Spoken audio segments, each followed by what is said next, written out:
Fala pessoal, vamos começar agora mais um MatrizCast, o seu podcast de educação. Hoje a gente tem um tema super interessante. Eu sei que a gente já falou algumas vezes sobre engenharia, engenheiros, afinal, hoje o que a gente tem para falar aqui são os negócios por trás da engenharia. Então você que sonha ser engenheiro, você vai adorar o conteúdo que a gente vai passar para você hoje aqui com o Luiz Amaral, ele que é engenheiro mecânico e nos dá o prazer aí da vossa companhia nesse grande episódio. Seja muito bem-vindo, Luiz. Muito obrigado por aceitar o nosso convite. Eu que agradeço o convite, Fábio. Olá, pessoal. Espero que vocês curtam aqui o bate-papo que a gente vai fazer. Nada programado, a pauta vai fluir aqui naturalmente. Eu vou deixar o Fábio pilotar o show, mas os contatos vão ficar à disposição. Eu vou referenciar como vocês podem me achar depois. Fiquem à vontade para entrar em contato se vocês gostarem de alguma coisa que eu trouxe aqui para vocês. Muito bom. Inclusive o Luiz tem até um podcast que depois a gente vai anunciar aqui para vocês também, ó. Grande podcast. Eu gosto de conversar com pessoas que também participam de podcast porque a gente conhece, né, a nossa dinâmica e a gente vai com certeza fluir muito bem aqui. E Luiz, quando você me disse, né, sobre o tema os negócios por trás da engenharia, né, é uma coisa que muita gente é curioso em entender. Afinal, engenharia, toda vez que a gente fala aqui, é muito abrangente, né? Tem várias áreas de atuação, várias maneiras, né, de você, como engenheiro, estar presente no mercado de trabalho. Então, primeiro, para a gente começar o bate-papo, eu queria que você contasse um pouco sobre você, sobre a sua história, né? Como é que o Luiz foi parar aí na engenharia? Como é que foi a sua paixão, a sua escolha para seguir nesse caminho profissional, Luiz? Então, vamos lá. Até já comentei isso em outros fóruns, mas parte da minha história é extremamente comum a milhões de engenheiros e outra parte já é menos comum. Eu sou fui aquela criança que gostava de brincar com Lego. O sonho da minha vida era ganhar Lego. Fui acumulando Legos à medida que meus pais conseguiam me presentear. Que hoje um Lego está mais caro que um barril de petróleo, né? Mas na época até que dava para ter. E, putz, eu fazia umas coisas bem legais com o Lego quando eu era pequenininho. E então, desde criança eu tinha aquela pegada, quero ser um cientista, quero construir coisas. Eu acho que é o grande motivador de Sim. 99,9% dos engenheiros. Fui entrando na adolescência, essa mania, essa vontade persistiu, fui me metendo com outras coisas, comecei a fazer curso de computação, de informática, de Photoshop, de CorelDRAW, eu tenho uma pegada meio artística também, quem conhece as minhas apresentações profissionais, eu tenho o hábito de desenhar à mão. Então, é muito Hum, difícil, eu acho muito difícil encontrar imagens livres de direitos autorais que você possa usar para fins comerciais. sim. Depois de tantos anos procurando, e passando por essa dificuldade, eu falei, cara, quer saber? Eu vou criar minhas artes. Então, eu vou fazer uma apresentação, eu desenho na mão, eu comprei um tablet só para essa finalidade. E então eu tenho essa veia artística. Chegou o terceirão, estava fazendo meu jiu-jitsu, a minha natação, estudando para vestibular, e quando chegou a hora H, aí veio uma dúvida mortal, porque eu tinha esse sonho de construir coisas, aquele pequeno Amaral de infância gritava isso no meu ouvido, mas eu sempre fui muito eclético. Gostei de praticamente todas as disciplinas que eu tive na escola, gostei de todos os assuntos. Então, quando chegou a hora H, me bateu aquela dúvida. E aí, eu vou para engenharia, que sempre foi o plano A, até porque eu tinha outros parentes engenheiros e Sim. eu sempre tive essa atração. Ou eu vou para direito, eu acho extremamente interessante, eu acho uma área bacana, apesar de N dificuldades que existem no mercado brasileiro. Ou vou para medicina, é um negócio que eu acho surreal também. Então, durante o cursinho, eu coexisti com essa dúvida. Eu fiz o meu cursinho me preparando para engenharia, porque era o plano A. Passei um ano refletindo sobre o assunto. O legal do cursinho, né, a gente consegue conviver com pessoas, primeiro que estão na mesma pegada que você, pessoas que estão Sim. estudando para valer, para passar na prova, mas também um público diferente do que você tem numa escola, né? Na escola você tem públicos muito variados. Nos cursinhos você acaba concentrando pessoas que têm desejos comuns. Então, ao longo dessa experiência do cursinho, eu falei, cara, engenharia mesmo, vamos manter o plano A e mergulhei de cabeça. Muito bom, Luiz. Você sabe que você me contando aqui, e antes que você veja, você fala, nossa, por que ele está todo momento anotando? É porque eu tenho o meu caderninho, né? Os nossos ouvintes já sabem, e eu vou aprendendo com vocês, né? Eu sempre anoto os conhecimentos, né, as experiências que vêm até mim através do podcast para aprender também. Uma coisa que é quase que universal aqui, todas as pessoas, na verdade, que viraram engenheiro, é a questão do Lego. Todos os engenheiros que vieram aqui falam do Lego, de construir. E sabe que eu fiquei pensando muitas vezes, eu falei, por que eu virei? Porque eu nunca usei Lego muito, mas minha mãe me lembrou que eu montava, é que era um outro tipo de Lego, era um Lego mais uma outra versão, eram uns tijolinhos que você fazia, e eu sempre tive também essa vontade de montar, criar coisas. Você falou sobre a veia artística, isso é uma coisa muito não comum, na verdade, nos engenheiros, quando a gente pensa em engenharia, mas é muito bacana você trazer. Eu também tenho, né? Eu toco piano, eu não tenho essa habilidade com as mãos de desenhar, mas eu sou um cara que eu tocava piano, tanto que a minha primeira escolha de faculdade era música. E eu acabei não seguindo por N fatores, mas era música. Agora, Luiz, você falou uma coisa para mim que foi muito interessante. Você tocou num ponto que eu acho que é o principal até do podcast, de todos os episódios que a gente tem aqui. Você falou assim, estava em dúvida entre engenharia, direito e medicina. E nós, né, da nossa época, né, a gente somos de idades parecidas, a gente tinha muito na cabeça isso. Ou você vai fazer engenharia, ou você vai fazer direito, ou você vai fazer medicina. Só que hoje em dia a gente vê que são muitas as possibilidades. É por isso mesmo que eu trago vocês para cá, para compartilhar isso com os jovens. Não é só mais engenharia, direito e medicina, são várias opções que temos, até mesmo dentro dessas áreas de atuação, para a gente atuar no mercado profissional. Então, Luiz, como é que você vê hoje? Você agora, ok, você escolheu ser engenheiro, você vai lá e fez a faculdade, está hoje no mercado de trabalho. Como você vê esse crescimento, né, de novas funcionalidades, novas funções dentro do mercado de trabalho? Você mesmo falou sobre algumas áreas de atuação que você tem. Como você enxerga hoje em dia cada vez mais áreas de atuações diferentes dessas tradicionais dentro do mercado de trabalho, relacionada à tecnologia? Como é que você vê hoje o mercado de trabalho dentro desse escopo, Luiz? Essa pergunta é bem legal. Só um parênteses aqui, eu acho que é interessante para o seu público também. Muita gente do ramo da engenharia tem essa veia artística da música que você trouxe. Eu não tenho, eu não consigo fazer absolutamente nada musical, eu não consigo fazer um batuque com uma frequência auditível, mas esse veio que você trouxe já é bastante comum. Nossa, eu tive diversos colegas que tocavam cavaquinho, guitarra, piano, então uma característica aí. Bacana. Mas, então, indo mais em direção à pergunta que você trouxe, cara, de fato, na nossa época existia esse viés que é bem mais antigo do que a gente, diga-se de passagem. A gente já é aquela geração, já nem lembro se a gente é Y, Z, Millennium, acho Também que não sei. seja Millennium. Não sei. Eu não gosto desses rótulos, inclusive, Sim. que a galera cria. Mas a gente pegou essa transição. A gente nasceu, ainda eram 3 cursos para você ser bem sucedido. E hoje, cara, o que eu vejo? Até na empresa que eu trabalho, a gente ainda não entrou no pós-faculdade, né? Nem na faculdade, de fato, a gente só pôs o pezinho dentro do assunto faculdade, mas a gente trabalha muito com programação aqui. Não eu diretamente, mas nós temos uma equipe de programadores gigantesca.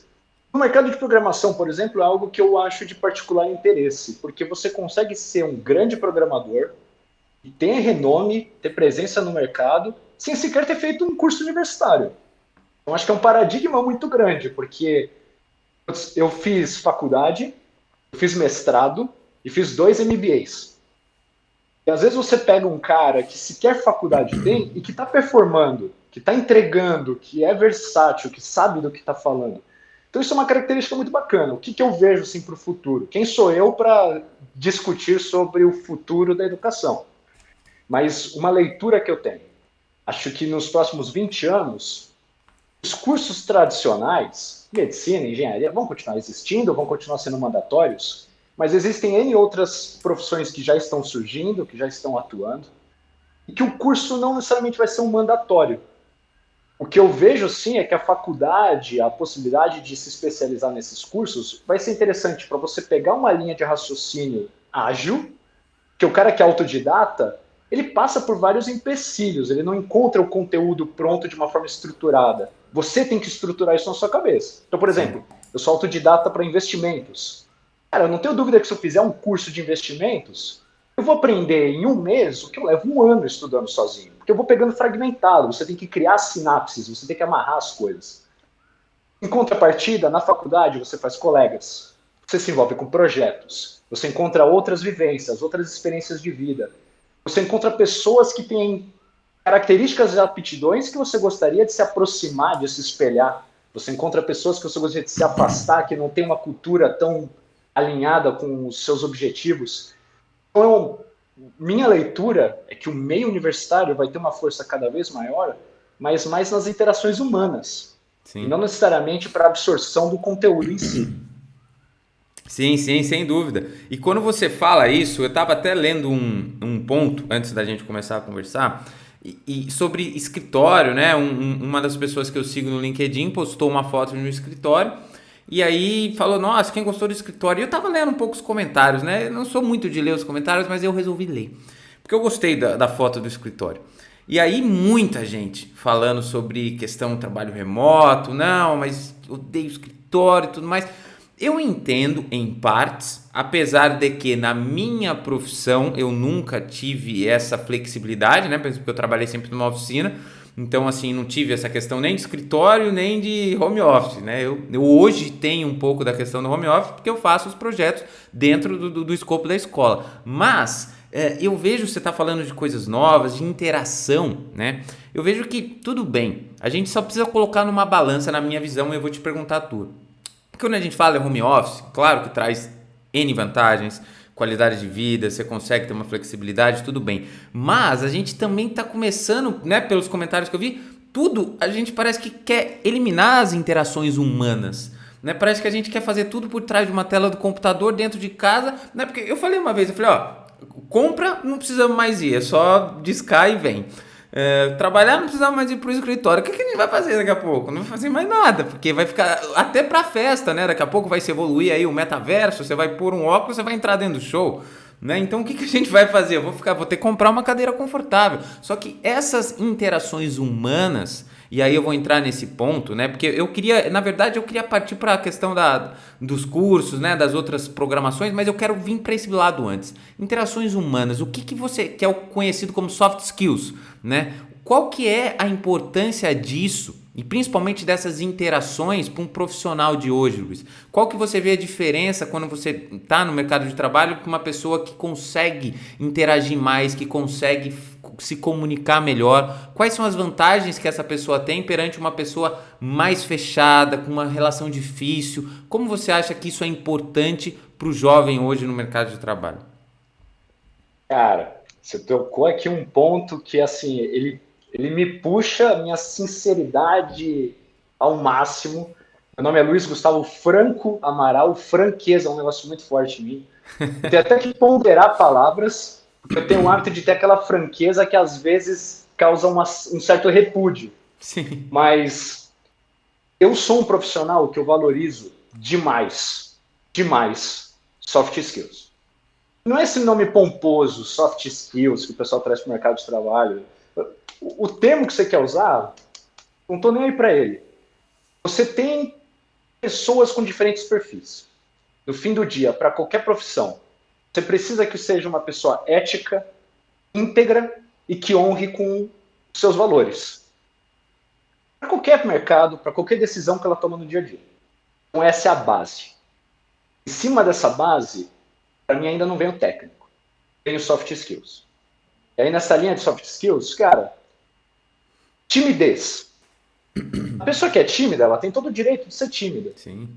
Contudo, eu tenho um colega que ele me fala isso e eu acredito fielmente nesse aprendizado, que é algo que eu só obtive por interações humanas. Não foi lendo livro, não foi lendo autoajuda, não foi na faculdade.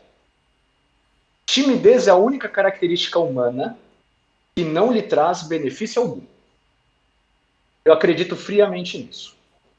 O mundo é dos extrovertidos.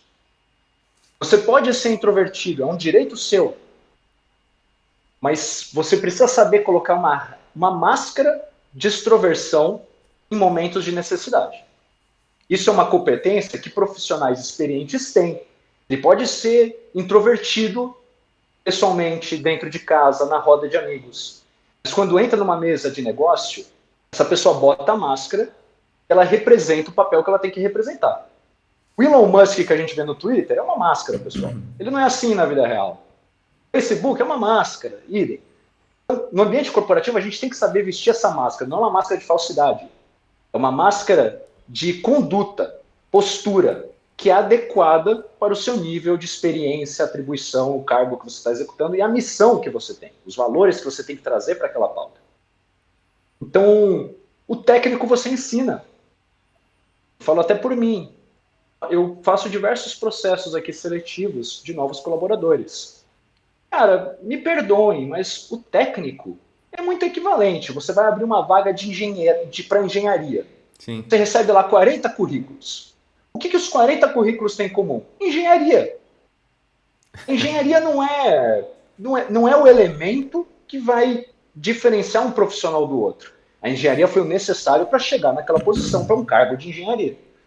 Quando você vai partir para uma entrevista, é a interação humana que vai fazer a diferença.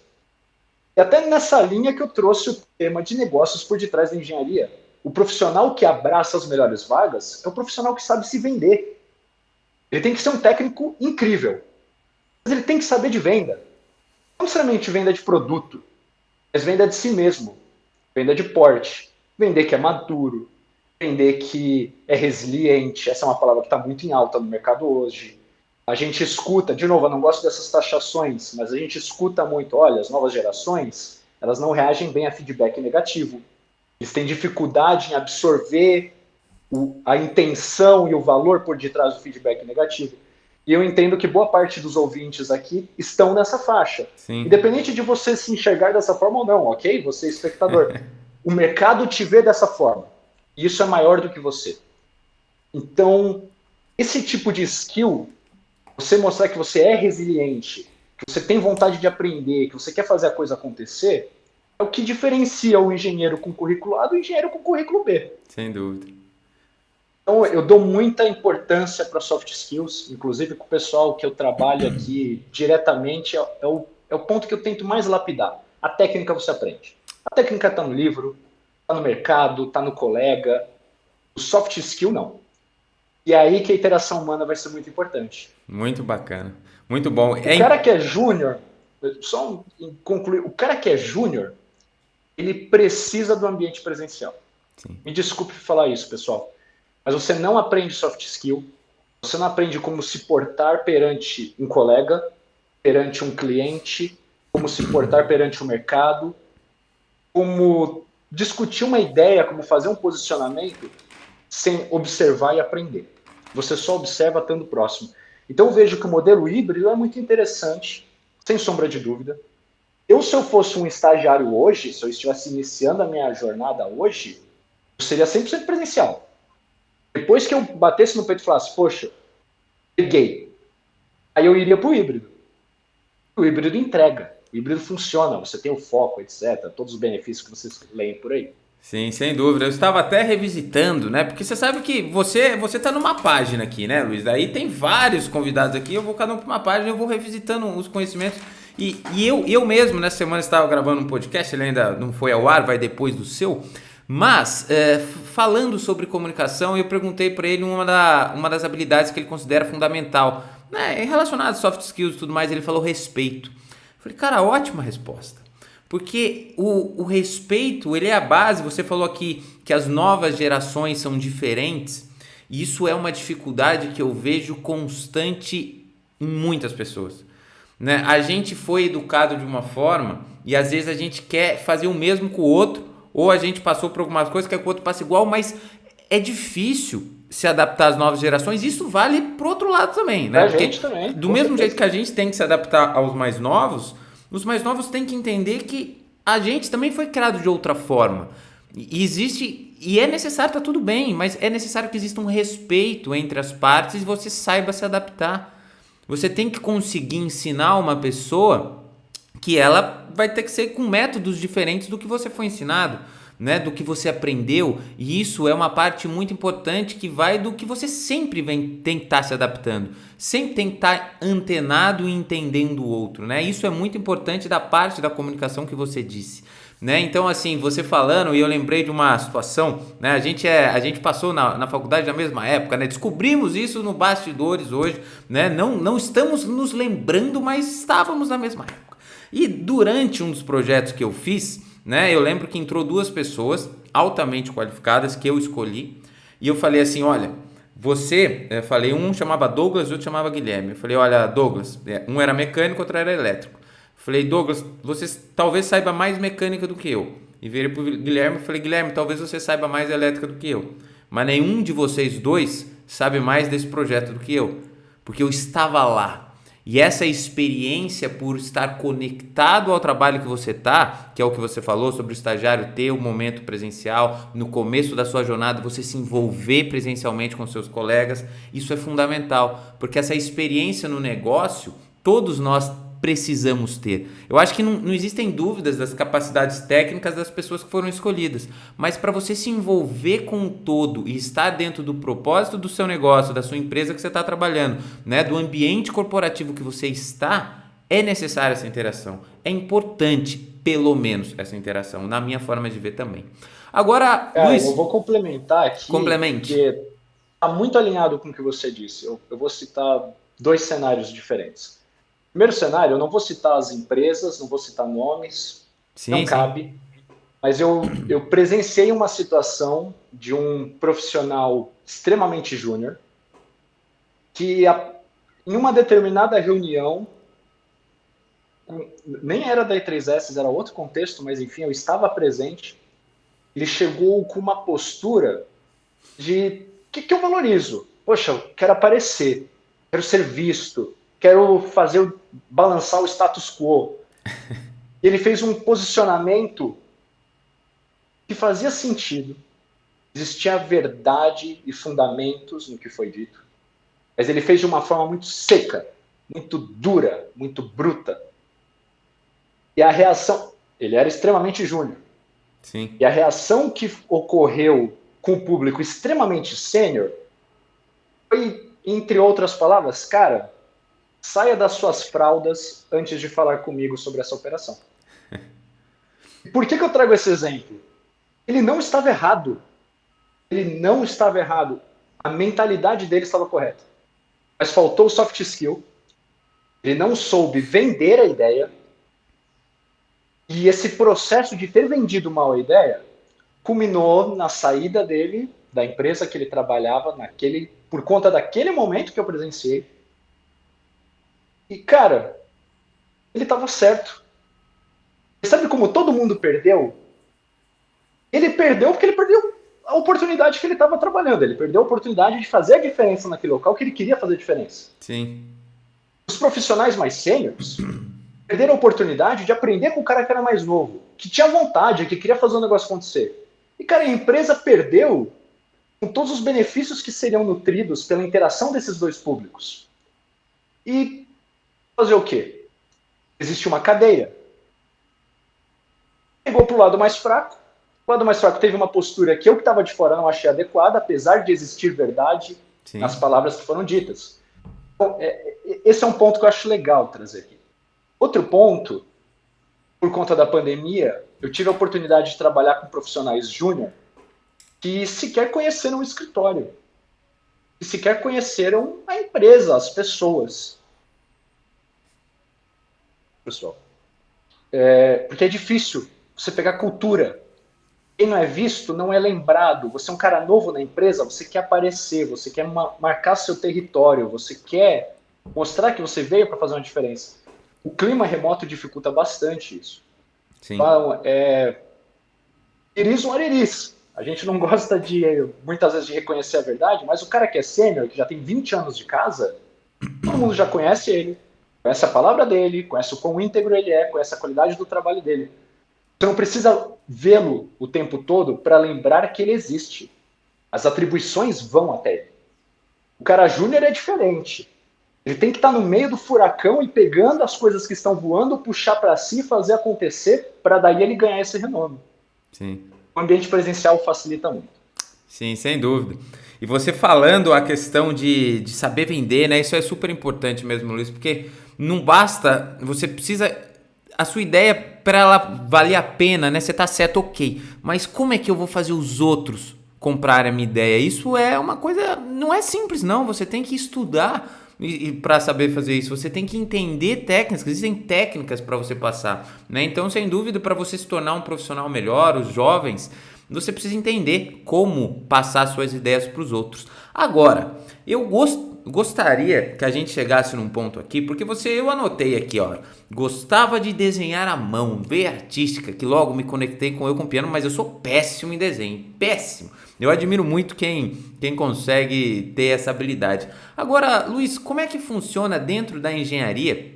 Né, dentro da sua área de atuação, tem muita questão de desenho, só que não é à mão, né? Desenho no computador, a gente vê projetos, né? Coisas que, alguns termos como CAI, CFD, né? Eu gostaria que você passasse um pouco para os jovens o que é isso dentro do mundo da engenharia, porque é uma área de atuação que os jovens podem ter dentro da engenharia, né? Quem, por exemplo, talvez goste de desenhar, né, tenha um pouco dessa veia artística e seja também mais matemático, mais engenharia, né? Como é que isso pode se conectar e ser uma parte do mercado de trabalho hoje na engenharia, Luiz?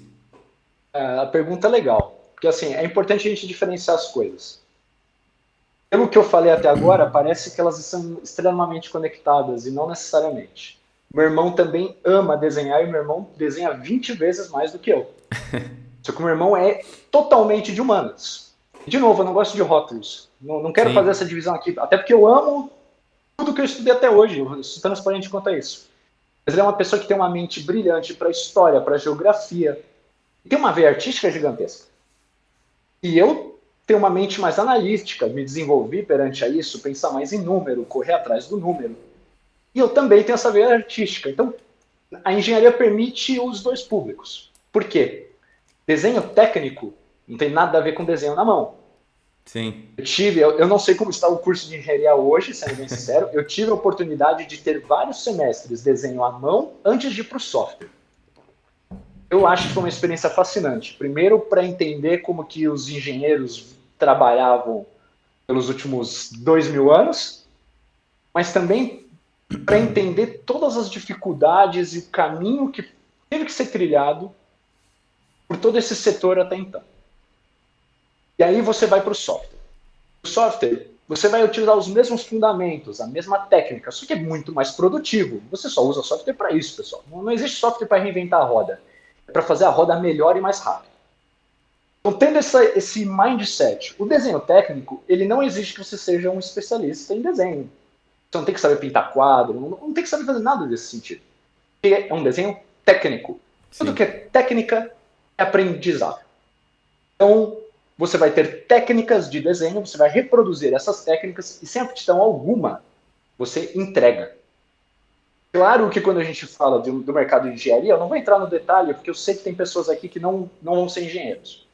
Mas o desenho técnico, algo que ele facilita muito para o cara que tem essa visão espacial, ele conseguir na mente tirar do papel aquilo que está desenhado e mentalmente fazer esse movimento de deixa chegar por cima, por baixo. O software facilita para isso. Que a pessoa que não tem essa visão, ela consegue enxergar na ferramenta, pegando um componente e mudando ele de posição para lá e para cá. Sim. Mas, em momento algum, existe a necessidade de ter uma veia artística para trabalhar com desenho técnico. Sim. Você aprende e executa.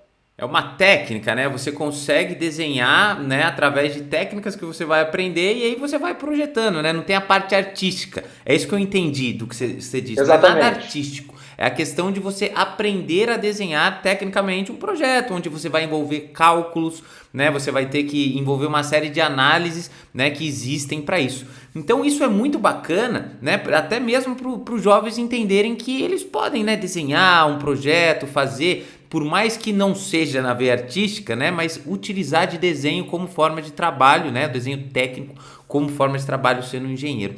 Agora, Luiz, a gente falou aqui sobre, né, os negócios por trás da engenharia, a questão de tecnologia, a gente falou bastante também. E o que eu queria te perguntar É exatamente isso. Agora, de novo, no mercado de trabalho, voltando mais para a parte de tecnologia, você falou programação, muitas coisas bacanas, né? A gente falou das mudanças, né? Como é que é o mercado de trabalho mudando, mas como é que a gente consegue, como é que você enxerga que a tecnologia entrou dentro do mercado de trabalho e cada vez mais presente dentro do mercado de trabalho? Como é que você enxerga que ela auxilia nos projetos, que ela melhora os processos, né? Por que essa entrada de tecnologia hoje no mercado de trabalho ela é tão importante e ela tende só a crescer? Qual que é a sua experiência com a tecnologia, né, para melhorar os projetos, Luiz? Então vamos lá, agora eu vou pivotar um pouco a conversa que a gente vinha tendo até então. Eu tenho a honra de trabalhar na E3S, que é uma empresa totalmente do mundo digital para engenharia. Então, se você.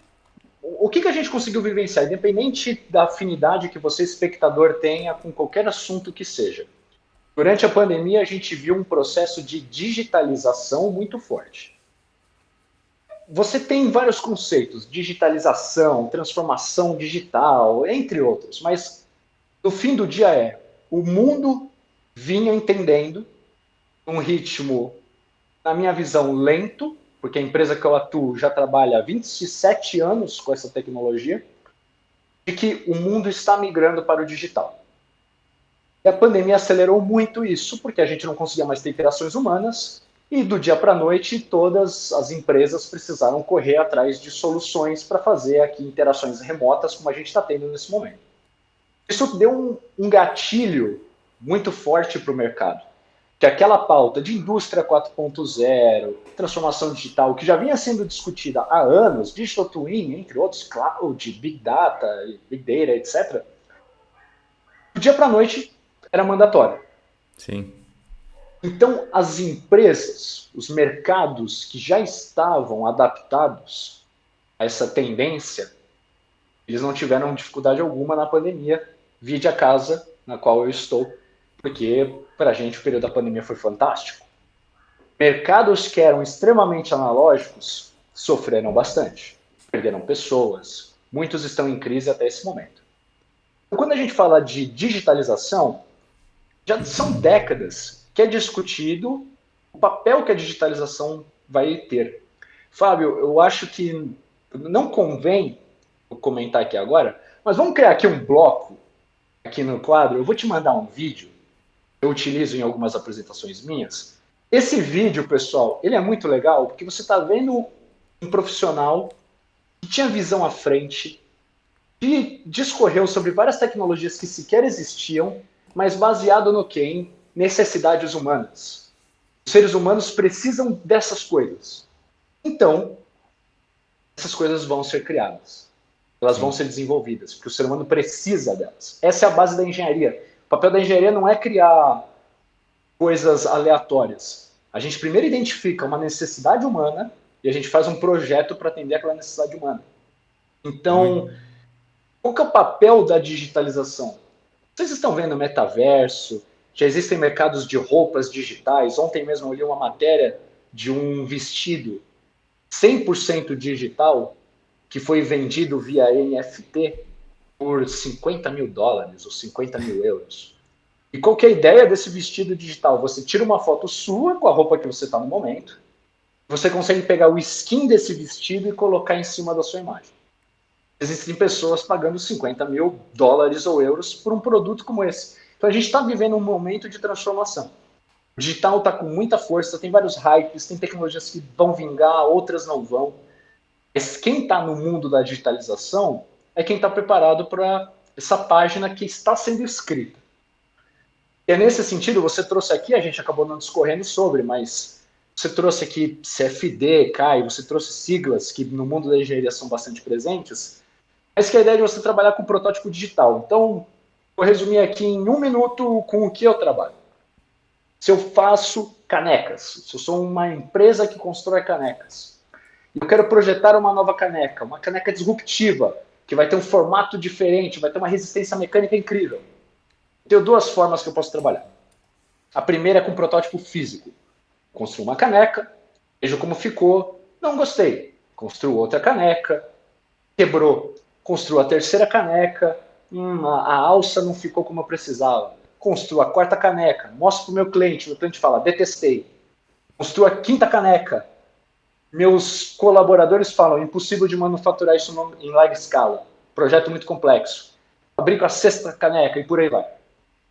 Esse ciclo, eu chamo de cadeia de valor, ele pode durar anos. Enquanto que, trabalhando digitalmente com essa caneca, eu consigo construir 40, 50 protótipos diferentes digitais dessa caneca, fazer testes mecânicos, resistência mecânica nessa caneca digital, mostrar para o meu cliente, olha só, está aqui o arquivo digital dessa caneca, manipule, olhe para cima, olhe por baixo, o que você acha dessa caneca, mostra para o teu público consumidor.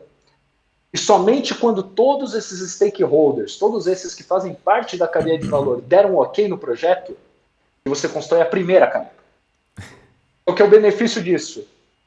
Em um dia de trabalho, você tem um projeto anos à frente do que você tinha com as tecnologias que existiam até então. Então, de novo, estou falando de uma tecnologia que a gente trabalha há 27 anos, não é novidade no mercado, longe disso, mas que com certeza é uma tendência cada vez mais forte, e vocês estão vendo hoje sobre metaverso e outras coisas.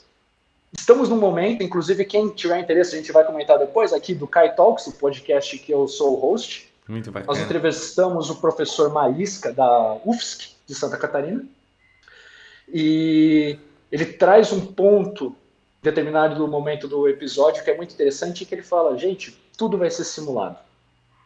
A gente está no momento da história que tudo vai ser iniciado no digital, você vai pensar todas as possibilidades no digital para somente então ir para o físico. Esse é o momento que a gente está hoje. Sim, muito bom. Você falando nisso, né? Se a gente conectar tudo no que você disse, né, Luiz? Desde lá do começo, daí a gente começou a entrar em tecnologia, né, mercado de trabalho e de fato, pelo que eu entendi, né, de toda a sua experiência, que a tecnologia no seu ramo ela vem, né, e em todos, né, mas mais especificamente nas suas experiências, ela otimiza processos, ela faz você não perder dinheiro, tempo, ela faz as coisas ficarem mais rápidas, mais assertivas, né? Você, ao invés de construir aí as 20 canecas que você ia ter que construir, talvez você teve que utilizar o desenho técnico que você nos disse para projetar isso digitalmente e fazer as alterações digitalmente para a tomada de decisão. Né? Uma coisa muito mais simples, talvez você mudar um desenho técnico, do que você ter que construir tudo de novo e conseguir observar isso de uma forma 3D, como você disse. Né? Você falou que assim, no desenho técnico a gente tem os softwares e a gente consegue utilizar e ver isso de uma forma 3D. Você falou sobre análise, né? Simulações, então tudo isso otimiza processos. Então o profissional hoje que sabe utilizar a tecnologia independente da sua formação, então um engenheiro que consegue utilizar a tecnologia, um engenheiro que sabe utilizar a tecnologia e tem as soft skills, é isso o que você trouxe como experiência para nós que vai ser o diferencial, né? Talvez hoje, se você quer ser um engenheiro, quer ir para o mercado de trabalho, se você só for um engenheiro, né? Não só for, né? Porque já é muita coisa, mas se você vai competir com outras pessoas que também têm isso. Então, se você tiver mais as soft skills, mais a questão de ter como tecnologia, saber utilizar a tecnologia, é isso que vai ser o seu diferencial. É isso que vai fazer para o jovem conseguir uma grande oportunidade, é isso que vai fazer para ele estar dentro do mercado de trabalho. Então, Luiz, eu gostei muito do que você disse. Eu não sei se você quer mostrar alguma coisa nesse momento, mas eu gostei muito das partes que você disse. Eu gostaria que agora, nesse ponto, você desse um recado final para os nossos ouvintes sobre o que você acha, né? Qual conselho você daria para esses jovens, né? A depois de tudo que você compartilhou, para que eles queiram ir para esse mercado e que você contasse um pouco onde a gente pode te encontrar, o que você tem aí mais, se você tem outras coisas, né? Você já falou sobre o podcast. Eu vou colocar todos os links aqui neste episódio, na descrição, podcast, LinkedIn, tudo que a gente consegue para te encontrar, mas eu gostaria que você falasse aí um pouco esse recado final e onde a gente pode aí se comunicar com você. Legal. Então, só para ilustrar um pouco mais desse conceito que a gente está falando aqui, vou compartilhar um case, um estudo de caso, que é o do Airbus A330, também do A340, então uma aplicação aeronáutica, que a Airbus tinha um objetivo de reduzir o arrasto, resistir à resistência que a aeronave apresentava ao longo do seu deslocamento. Por que essa redução? Para poupar combustível. Uma aeronave que voa o ano inteiro, que fica parada só para reabastecer e voltar a voar, qualquer 1% de economia de combustível que você atinge, você tem ganhos exorbitantes. Sim. Bom, trabalhando com a metodologia tradicional, que a gente tinha 40 anos atrás, isso foi um estudo de caso da própria Airbus, tá, pessoal? Não é o Amaral falando. A Airbus entendeu que para atingir o objetivo desse projeto, eles precisariam de 800 protótipos ao longo de 2 anos, envolvendo aqui, trabalhando com simulação, trabalhando com protótipo digital. Eles precisariam de 800 protótipos ao longo de 2 anos de execução, pelo custo de $750 mil. Guardem essa cifra. 2 anos, $750 mil. Para fazer esse mesmo protótipo, esse mesmo projeto, mas na tecnologia que existia até então, antes da gente ter a digitalização, o aumento de poder dos computadores, etc., você ia precisar ter diversos engenheiros trabalhando com pranchetas e mudando esse projeto, construindo protótipos físicos. Para executar essas mesmas 800 modificações, seriam necessários 150 anos de projeto, pelo custo de $97 milhões. Bilhões? Milhões. Milhões. Então, é essa mudança que a gente está falando aqui de cifras para um determinado projeto. Com $750 mil em um ano, 2 anos, versus $97 milhões ao longo de 150 anos. Então, tecnologia, ela veio para fazer a mesma coisa que a gente já sabia fazer antes, mas com maior qualidade, com maior velocidade, com maior previsibilidade. Isso é uma palavra mandatória do mercado. Quando a Caramba. gente falou aqui de vendas e por aí vai, tenha em mente, quando você está numa festa, em busca de alguém, encontrar uma pessoa legal nessa festa, você aborda essa pessoa para puxar uma conversa, você está se vendendo, você está vendendo para essa pessoa que você é uma pessoa interessante, digna do tempo que lhe será dedicado. Quando você vai num processo seletivo, você está vendendo as suas aptidões, as suas características, a sua competência. Quando você nasceu e você chorava para sua mãe, você estava se vendendo, você queria que a sua mãe lhe vendesse, você queria comprar leite, você estava vendendo a sua necessidade de se alimentar. Então, qualquer ponto, qualquer carreira, qualquer caminho que você opte por trilhar, você vai vender. Você pode vender para um público interno, para um público externo, você pode vestir uma camisa de vendedor e ter um trabalho formal com rentabilidade variável e por aí vai. Ou você pode ser um engenheiro extremamente técnico, que tem uma ideia visionária, mas você precisa saber vender essa ideia para ela emplacar. Quem tiver curiosidade, dê uma pesquisa online aí, estudem a história do Homem-Aranha, que o Stan Lee, quando ele criou a ideia do Homem-Aranha e ele tentou vender o projeto do seu editor, ele não soube fazer essa venda, o editor barrou o projeto, o Homem-Aranha ficou algum tempo na gaveta, e o Homem-Aranha só veio a ser lançado na última revista de uma série que estava fracassada, ia ser a última publicação da história daquela revista, o projeto estava morto. E como o projeto estava morto, o Stan Lee falou, poxa, eu não queria perder o Homem-Aranha, o projeto acabou, eu vou publicá-lo na última revista. E alguns meses depois, a revista descobriu que aquela foi a edição mais vendida dos últimos anos. Foi a partir daí que a revista renasceu, surgiu o Amazing Spider-Man, que a gente está vendo a influência que ele tem no nosso mercado até hoje. O projeto quase não saiu, porque o Stan Lee, um artista, um empresário, não soube vender a ideia na época. Então essa é a mensagem final que eu quero deixar para vocês. Quem quiser entrar mais no detalhe da engenharia, quem quiser conhecer um pouquinho mais sobre esse ramo que eu trabalho, a gente tem o podcast Kai Talks, Kai é a sigla desses protótipos digitais que eu estou falando, que a gente comentou aqui. Então, é Papos sobre Protótipos Digitais, o nome desse podcast. A gente já tem 2 temporadas lançadas. Essa segunda temporada a gente está trazendo os convidados fisicamente para o nosso escritório, conhecer o nosso ambiente e por aí vai. São bate-papos bem legais, não técnicos, mais sobre carreira também, sobre tomada de decisão, como se posicionar no mercado, como efetuar um projeto. Isso vale para publicidade, para marketing, para qualquer área que vocês tiverem interesse. E quem quiser bater um papo comigo, pessoal, estou à disposição. Foi uma honra participar desse projeto. Quando o Fábio me convidou, eu achei o projeto muito legal. Vocês são um público-alvo que eu tenho afinidade. Eu fui essa pessoa que precisava de ajuda para tomar uma decisão em determinado momento da minha época. Então, quem quiser bater um papo, meu LinkedIn vai estar disponível. Meu Instagram é novo, eu não utilizava o Instagram até recentemente, então eu estou me cobrando para utilizar mais essa plataforma. Um dia eu chego no TikTok, mas a gente coloca aí todos os minhas redes para ficar fácil o acesso. Com certeza, eu vou colocar todos aqui no link. Inclusive, eu vou procurar, esse estudo de caso, vou tentar deixar ali também a história do Homem-Aranha. Assim que a gente terminar aqui, eu já vou tentar. Eu nunca vi, eu não sabia. Eu achei incrível você falar. Eu conheço outras parecidas, mas realmente isso é muito, muito legal a gente ler, entender essas coisas, né? Você falou desde o começo, resiliência, tentar, né, não desistir. Eu sempre sou uma pessoa muito apegada a isso. A gente não falou, né? Você falou sobre esportes, eu anotei aqui, faz muitos esportes, né? Esporte é uma coisa que me ensinou isso, né? Você vê a bicicleta aqui atrás, né? Eu vou ter uma competição já esse final de semana, 3, 4 horas de prova, eu gosto muito disso, né? E de você ter essa característica de resiliência, de garra, eu acho que isso tudo é muito importante. Agora, Luiz, pra gente finalizar, antes de eu te falar tchau, eu quase esqueci, eu preciso que você deixe uma pergunta para os nossos ouvintes, porque quem está no Spotify consegue responder uma pergunta. Pode ser uma pergunta de sim ou não, uma pergunta com resposta aberta, qualquer pergunta, não vale nota, fique tranquilo. É só uma pergunta para a gente conhecer os nossos usuários, né? Na base do que a gente conversou aqui. Então, uma pergunta simples para eu deixar aqui para os nossos ouvintes.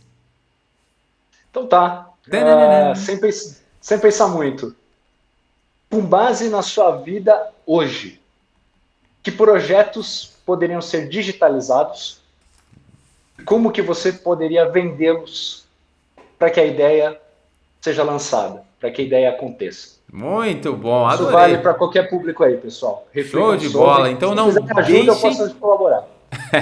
Não deixem de responder aqui, tá? Eu não vou divulgar respostas, não vou colocar nada, só respondam, porque o simples ato da gente pegar uma pergunta como essa e responder, tirar de nós essa resposta, já vai fazer a gente entender muita coisa, já vai fazer a gente perceber muitas coisas que a gente precisa fazer, deseja fazer, isso nos ajuda a entender o nosso caminho. Então, muito obrigado, Luiz, foi um prazer muito grande ter você aqui, eu aprendi muita coisa e tenho certeza que os nossos ouvintes também. Então eu vou deixar todos os links, pessoal, para vocês falarem com o Luiz, entenderem, ver esse vídeo aí que vai rolar aí no meio também. Então, muito bacana esse episódio, muito obrigado, Luiz. Eu que agradeço, Fábio, o convite. Pessoal que teve paciência de me ouvir falar até agora, obrigado por todo o seu esforço. E, de novo, quem quiser me ouvir um pouco mais, quem tiver coragem para isso, a gente tem o podcast Sky Talks para vocês acompanharem. Meus contatos estarão à disposição. E quem quiser conhecer um pouco mais sobre essa tecnologia que eu falei brevemente, não mostrei vídeo, não mostrei nada. Do mesmo jeito que uma imagem fala mais que 1000 palavras, um vídeo fala mais que 1000 imagens, a gente tem muita coisa disponível no nosso site. Então, quem quiser conhecer sobre a E3S, uma empresa fantástica, fenomenal, e3s.co é o nosso site. E vocês vão ter acesso a muito conteúdo gratuito em relação a essas tecnologias que eu citei aqui. E nós somos a maior universidade do tema de prototipagem digital do mundo, com conteúdo em português e em espanhol. A gente é brasileiro, nós estamos aqui dentro de casa, eu gosto muito dessa realidade. Então, se você tiver curiosidade, você pode fazer vários cursos com certificado gratuito que estão disponíveis lá no site. Então, você já tem acesso à tecnologia, ao podcast, à empresa, aos cursos e à minha pessoa. Eu espero que quem quiser se aprofundar no conhecimento, isso seja bastante e fiquem à vontade para entrar em contato comigo. Fábio, obrigado de coração por ter me convidado para esse projeto, foi bem legal esse bate-papo. Muito bom, Luiz, muito obrigado. Isso aí, pessoal, vamos atrás de conhecimento, não deixem de aproveitar tudo isso, eu vou deixar todos os links para vocês. Muito obrigado também pelo seu tempo, não se esqueçam que semana que vem tem mais, compartilhe e curta esse episódio, compartilhe com todos que também gostariam de aprender com o Luiz aqui. Um grande abraço e até semana que vem. Valeu, pessoal!